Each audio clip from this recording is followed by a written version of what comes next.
High everyone, आज चाहिँ mothers day अनि मदर्स डेको सबै आमाहरूलाई ह्याप्पी मदर्स डे। म चाहिँ मदर्स डेको लागि चाहिँ उता सासू आमा चाहिँ जान लाग्छु। अब एकछिनमा हिँड्छु है त। हामी चाहिँ हिँड्न लाग्यौँ घरबाट।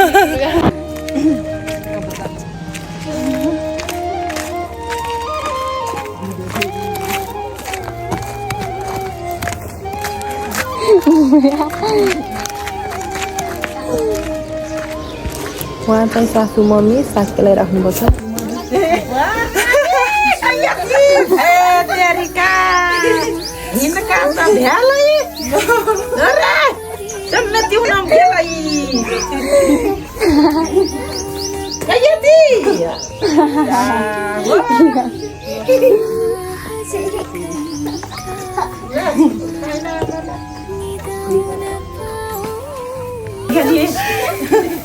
Lari, nanu. Nam. अब म चाहिँ माइत जान लागेको आमालाई भेट्नलाई। हामी चाहिँ ढिउरान भन्ने गाउँमा पुग्यौँ। यो बाटो चाहिँ यस्तो राम्रो छ, पुरै सफा अनि यति सजिलो, पुरै पिच गरेको छ। पहिला चाहिँ राम्रो थिएन, अहिले चाहिँ यस्तो राम्रो छ बाटो फेरि। यो बाटो पनि माइत पुग्दासम्म पनि पिच भएको भए राम्रो हुन्थ्यो, तर के पुग्दासम्म पिच चाहिँ छैन। कताकति फेरि ब्रेक पछि छ कि एकछिन चाहिँ पिच चाहिँ राम्रो।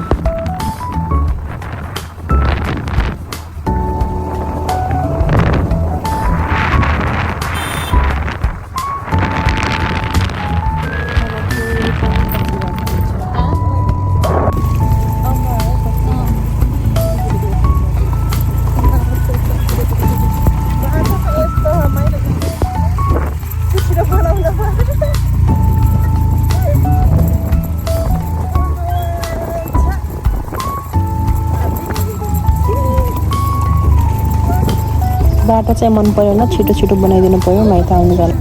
माइत आउँदा चाहिँ यस्तो दुःख भयो के भन्नु, यति गाह्रो छ, स्कुटी कतै पल्टेला कि भन्ने डरेर। यस्तो बाटो झेल्दा झेल्दै यति गाह्रो भयो भन्नै नमिल्ने।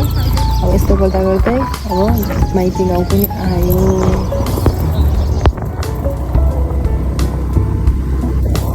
माइती गाउँको बाटो नि त्यस्तै हो, धुलो उठ्छ एकदमै। त्यो पनि अहिलेको भन्दा चाहिँ अलिक ठिकै छ भने।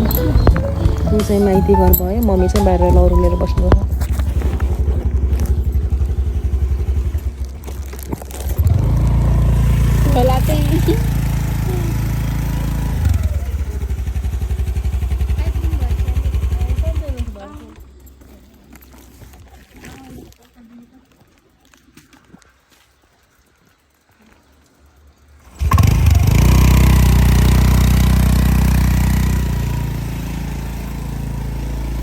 माइती घर पुगेर स्कुटी पार्क गरिसकेँ, गर्न लाग्छु भनौँ।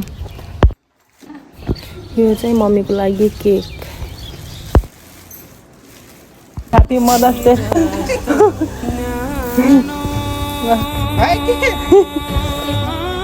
कस्तो आउँदै यो बालेकै छैन।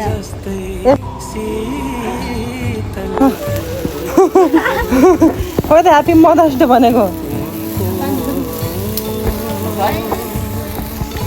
अब भ्याकै हेर्न कस्तो भयो र साले। कसरी खाएको हो त नि।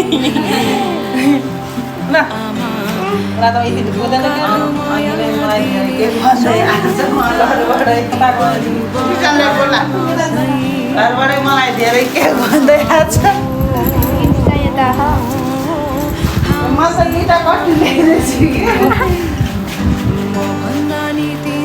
हाम्रो त एका